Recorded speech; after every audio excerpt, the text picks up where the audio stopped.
Hello, everyone. Thank you for coming to this second session for Shiny. And our first speaker will be Patricia Montinkova. She is a researcher in the Institute of Computer Science in the Czech Academy of Science, and she will present teaching psychometrics and analyzing Shiny educational tests with Shiny item analysis. Thank you very much. Okay. Thank you very much. So thank you everybody for coming to this talk. My name is Patricia Martinkova, and I will be presenting on Shiny application called Shiny Item Analysis and how it can be used for teaching psychometrics and analyzing educational tests. Now, let me first acknowledge that this is a joint work. The application, the code has thousands of lines, so it's a lot of work. And I'm delighted to be surrounded by wonderful students. Many of them you can meet here at the conference, as I will be describing through the lecture, through the talk. And this research is supported, or the work is supported by Czech Science Foundation, so I'm very glad for that as well. So during this talk, I'll give you a story behind one Shiny application called Shiny Item Analysis, and to tell you more about how we try to make it great for teaching, to promote our own research, and also for production. I mean by that, to really enforce and make the institutions using these methods routinely. And I will provide some conclusion. Okay, for the introduction, as you may have seen at this conference, there are many Shiny applications being developed. So just out of curiosity, how many of you have actually developed a Shiny application? There are many of you. So I think, from my own perspective, Shiny applications are great for bringing the functions and methodologies prepared in R to wider audience, to those people who maybe don't want to try to open R in the first step.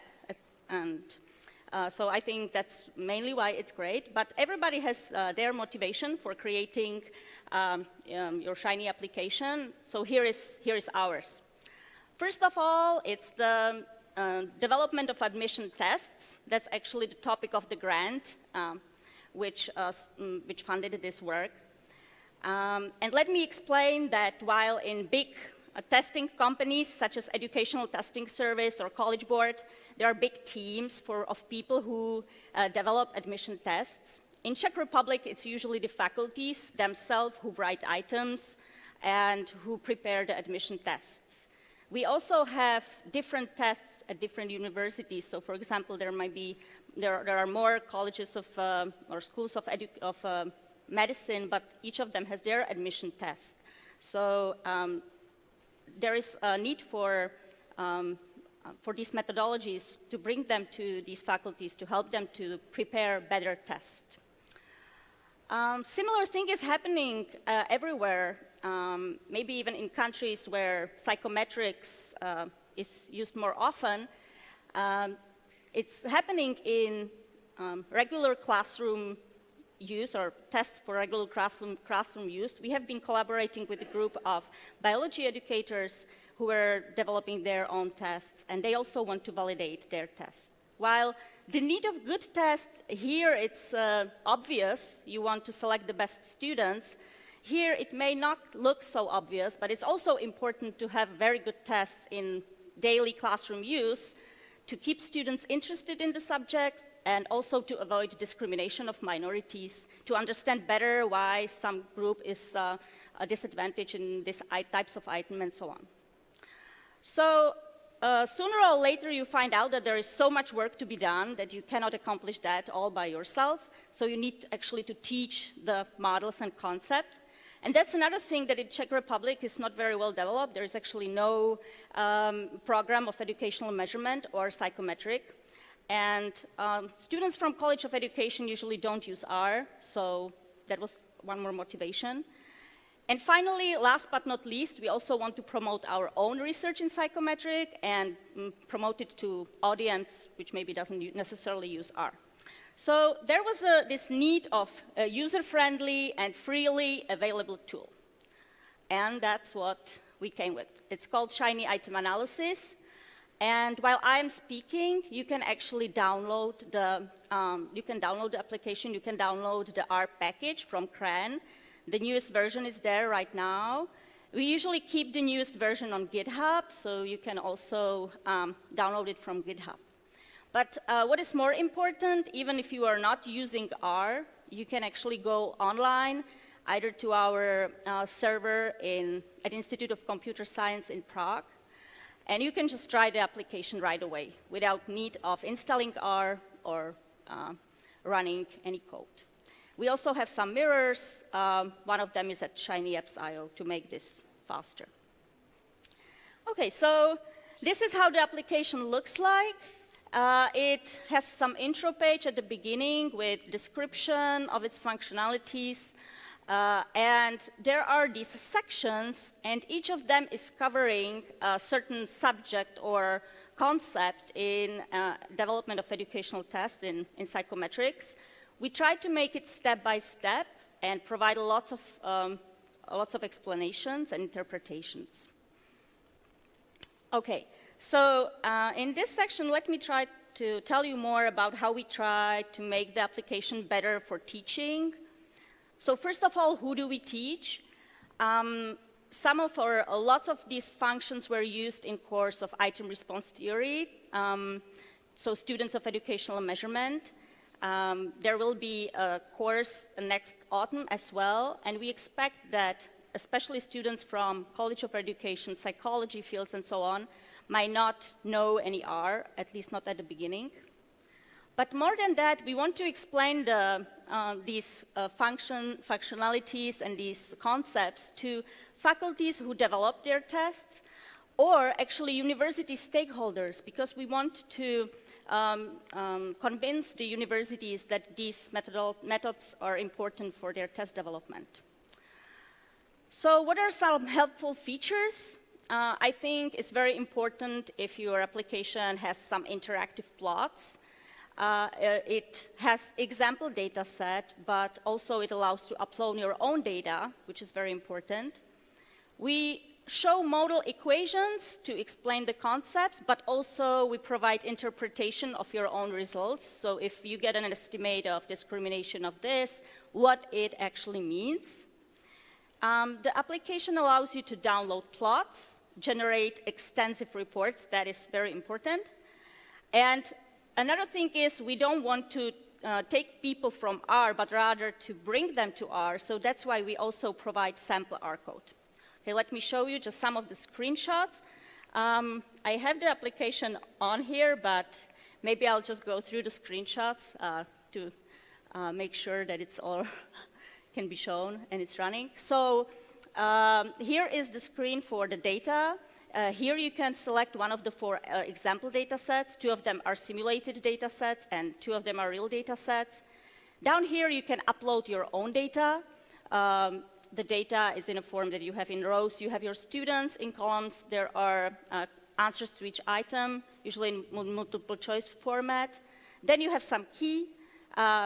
Then you can actually input also the group vector of the group and vector of criterion to test for predictive validity.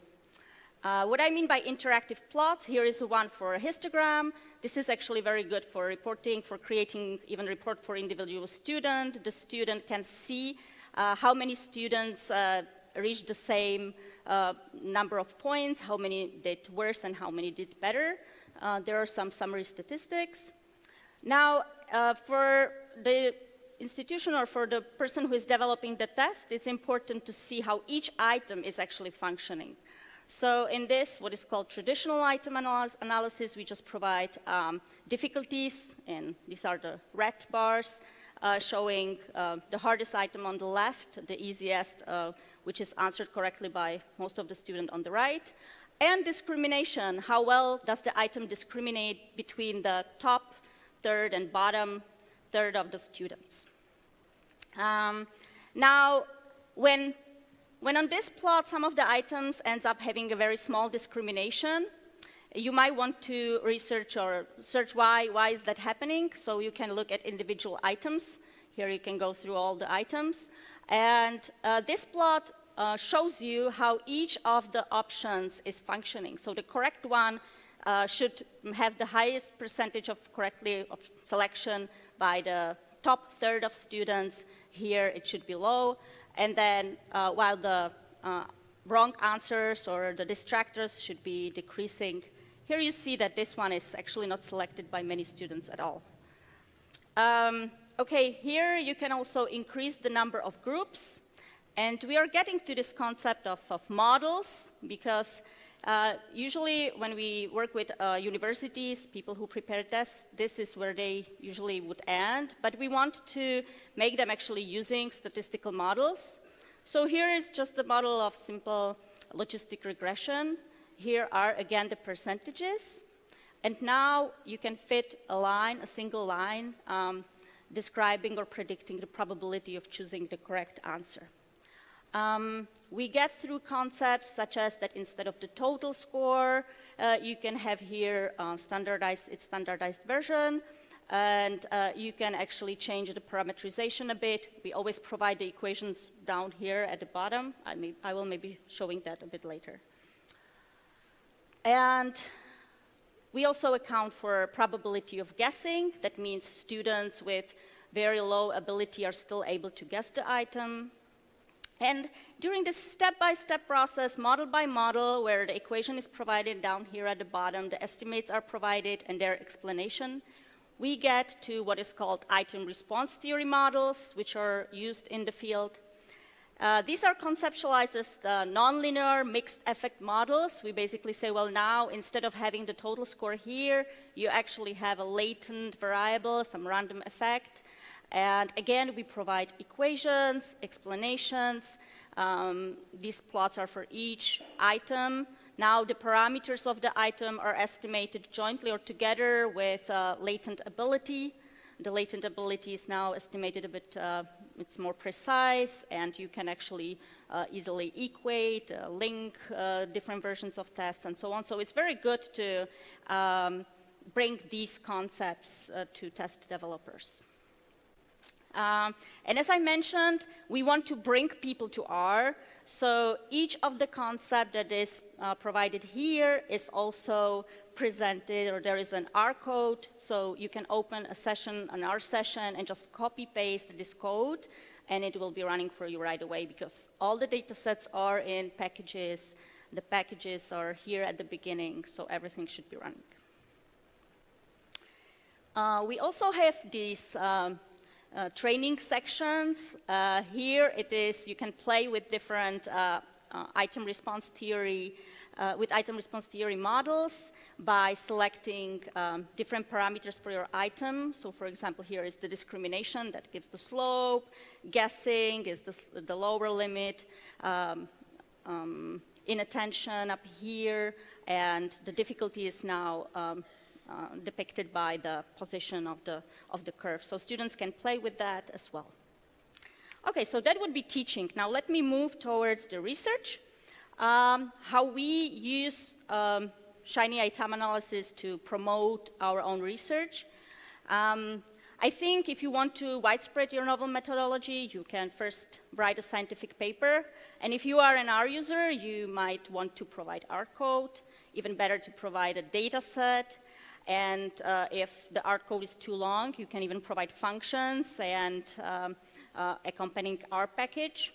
And I think as a next step, it's very good to prepare a Shiny application, which will allow you to bring all these methods to people who are not using R. What is our research about? We do research in differential item functioning. It is, what is diff? It is when students from two groups, but with the same underlying latent ability, have different probability of answering the items correctly. So for example, these can be males and these females, or vice versa. And there are many methods for detecting diff. We have them all in this section devoted to fairness and diff. or many of them, maybe not all. And we have also developed our own approach, our own method, which is based on nonlinear logistic regression. And it's right here. You can try it, you can use it. It's actually embedded in one package called diff-NLR.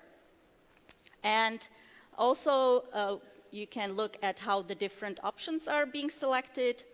And to learn more, you can go to online, maybe to a talk which was presented yesterday by Adela Drabinova on the package diff-NLR.